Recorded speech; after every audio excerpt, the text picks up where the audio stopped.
जब मैं उस कमरे में पहुंचा तो वहां जो शख्स मौजूद था, पुलिस का सिपाही, एक मरियल सा, उसने कहा जी कौन है आप, क्या नाम है। मैंने बताया कि आपको नहीं बताया, अंदर बता दो।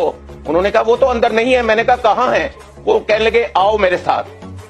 हम पैदल अस्पताल से निकले, बहुत बड़ा अस्पताल था, साथ एक सड़क थी, उस सड़क को हमने क्रॉस किया। एक कोठी लेकर वो उसमें रहते थे और कई महीने रहे, शायद साल भर से भी ज्यादा रहे हों। और उसके ड्राइंग रूम में मुझे बहुत अच्छी आर्टिस्ट, बड़ी अच्छी डांसर, अदाकारा नूर मिली अपनी बासात।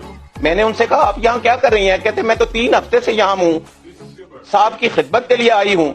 और पता चला कि जिनको हम समझ रहे हैं कि वो जेल में हैं, बड़ी सख्तियां बर्दाश्त कर रहे हैं, वो अस्पताल में भी नहीं थे। वो एक प्राइवेट कोठी लेकर अस्पताल के बाहर सिर्फ चंद 100 गज के फासले पर आराम से रह रहे थे। और नूर के बाद मुझे पता चला कि एक और डांसर को भी अगले महीने के लिए बुक किया हुआ है।